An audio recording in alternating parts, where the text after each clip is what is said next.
늦게 병원을 방문해서 치료를 받은 경우에는 혈관을 뚫어주더라도 괴사된 심근이 잘 살아나지 않습니다. 그래서 심장 기능이 떨어지는 거죠. 치료를 받고 퇴원한 이후에라도 후유증으로 고생하시는 분들이 많고 그만큼 재발률도 더 높아질 수 있다고 볼 수 있습니다.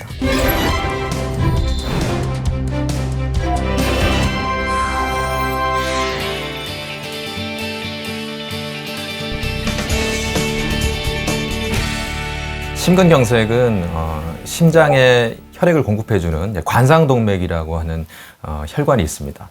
그래서 이게 심장이 이렇게 있으면 이게 심장에 있는 근육을 먹여 살리는 혈관인데 그 관상동맥이 갑작스럽게 막히게 되면 심장 근육의 혈류 공급이 차단되면서 심장 근육에 괴사가 오게 되는 그런 질환이고요. 굉장히 위험한 치사율이 높은 중병에 속한다고 볼 수 있습니다. 일반적인 상식으로 생각하면 심근경색은 날씨가 추울 때 잘 발생하는 것으로 알려져 있고 실제로도 그렇긴 합니다. 근데 최근에 우리나라 연구진들이 통계를 내본 결과를 보면 3월에서 5월 사이 그 봄에 오히려 12월에서 2월 사이인 겨울보다 더 심근경색 발생률이 높은 것으로 통계가 그렇게 나왔습니다. 봄철에 심근경색 발생률이 올라가는 원인을 살펴보면 겨울철에 사람들이 활동량을 많이 이제 줄였다가 날씨가 풀리면서 활동량을 급격하게 많이 늘리게 됩니다. 또 봄이 되면서 환자분들이 방 안에 신경을 좀 상대적으로 덜 쓰게 되거든요. 좀 이제 덜 따뜻하게 입고 하지만 상대적으로 좀 꽃샘추위라든지 그런 또 추위에 갑작스럽게 노출되면서 심근경색이 발생률이 올라간다고 볼 수 있겠습니다. 사실 심근경색의 원인은 동맥경화입니다. 심장에 있는 혈관이 점점점 좁아지다가 그 동맥경화가 악화된 부위에서 혈전이 생기면서 급격하게 막히는 거거든요. 그 동맥경화를 유발할 수 있는 요인들이 있습니다. 그래서 심근경색이 발생하는 원인이 한 가지가 있는 게 아니고요. 위험 요인들이 작용을 해서 심근경색을 유발합니다. 그 위험 요인들이 뭐냐?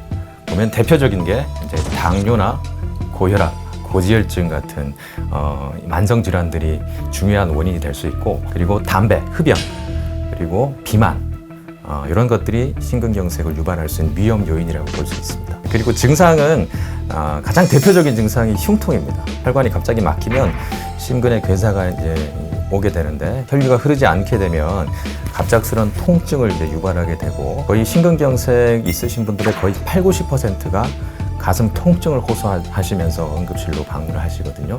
그래서 묵직한 통증, 짓누르는 양상의 통증, 조이는 양상의 통증, 가슴이 답답하다고 이제 표현하기도 하고 어떤 분들은 체한 줄 아시는 분들이 있습니다. 체한 줄 알고 이제 병원에 안 오고 그냥 뭐 소화제를 먹는다거나 시간을 끌다가 치료 시기를 놓치는 분들도 많이 있습니다. 대표적인 증상은 흉통, 그리고 흉통이 없이 그냥 가슴이 답답하거나 숨찬 증상을 호소하시는 분들도 있고 식은땀을 많이 흘리면서 힘들어하시는 분들도 있습니다. 급성 심근경색의 골든타임이라고 하면 얼마나 빨리 환자분이 병원에 내원하는가, 이제 그게 중요하죠. 그래서 대개는 2시간, 증상이 발생하고 나서 2시간 안에 병원 응급실로 빨리 와서 치료를 빨리 받는 것이 중요하다고 얘기를 하고 있고요. 늦게 병원을 방문해서 치료를 받은 경우에는 혈관을 뚫어주더라도 괴사된 심근이 잘 살아나지 않습니다. 그래서 심장 기능이 떨어지는 거죠. 그러면서 치료를 받고 퇴원한 이후에라도 후유증으로 고생하시는 분들이 많고 그만큼 재발률도 더 높아질 수 있다고 볼 수 있습니다.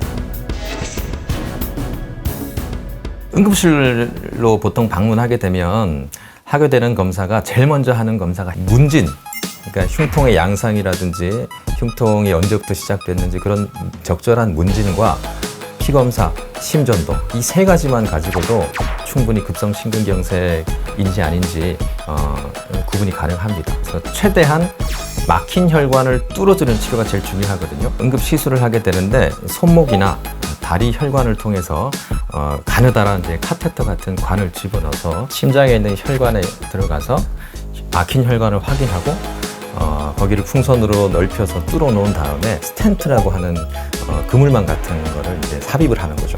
그래서 막힌 혈관을 재개통시켜주는 치료, 재관류 시술이라고 하는데 그 치료가 가장 중요합니다. 시술이 불가능한 분도 있습니다. 병이 너무 심하거나 시술하기 힘든 그런 경우에는 관상동맥 우회로 수술이라고 하는 개흉 수술이죠. 가슴을 열고 굉장히 큰 수술이긴 합니다. 그리고 약물 치료도 중요합니다. 그래서 시술 후에는 심근경색에 대한 그런 적절한 약물 치료를 잘 유지하는 게 또 중요합니다. 급성 심근경색을 예방할 수 있는 방법은 심근경색을 유발할 수 있는 위험 요인들을 최대한 줄이는 게 중요합니다. 고혈압이나 당뇨나 고지혈증 이 세 가지가 삼총사입니다. 이 세 가지 만성 질환이 있으신 분들 같은 경우는 약물 치료를 굉장히 잘 해서 꾸준하게 잘 하고 그 세 가지를 관리를 얼마나 잘 하느냐가 심근경색 발생률을 얼마큼 낮추느냐를 결정한다고 볼 수 있고요. 그리고 흡연하시는 분들은 반드시 금연하셔야 됩니다. 이 흡연과 심근경색 발생률은 아주 직접적인 연관관계가 있기 때문에 담배를 피시는 분들은 금연이 무엇보다 중요하고요. 그리고 약간 비만하신 분들 같은 경우는 적절한 체중 조절, 규칙적인 운동, 식단 관리를 통해서 체중 조절을 잘 하시면 심근경색 발생을 낮출 수가 있습니다. 충분한 수면 그리고 스트레스를 줄이는 그런 여러 가지 여가 활동들이 심근경색 발생을 낮출 수도 있습니다. 뇌심혈관 질환에 취약한 노동자들에게 심층건강진단비를 지원합니다. 안전보건공단에서는 뇌심혈관 질환 발병 위험이 높은 노동자들이 꼼꼼한 건강관리로 안정적인 일상을 지낼 수 있도록 뇌, 심혈관 고위험군 심층건강진단 비용을 지원합니다.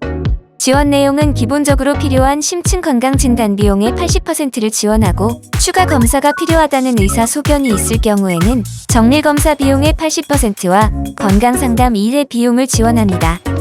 지원 대상은 산재보험에 가입된 사업장에서 종사 또는 노무를 제공하는 노동자로 뇌심혈관 질환 발병 위험 요인이 1개 이상인 경우 뇌심혈관 질환 발병 위험도 평가 결과에서 고위험 또는 최고위험 등급에 해당하는 경우 일반 검진 결과에서 심뇌혈관 질환 10년 발병 위험도가 5% 이상인 경우 의사가 심층건강진단이 필요하다고 의뢰한 경우 만 55세 이상인 경우 야간 작업 특수 건강진단 결과 질병 요관찰자나 질병 유소견자 판정을 받은 경우 근로기준법 제53조 제4항 또는 제59조의 적용을 받는 자 중 건강 이상자인 경우 중에서 하나라도 해당된다면 지원받을 수 있습니다.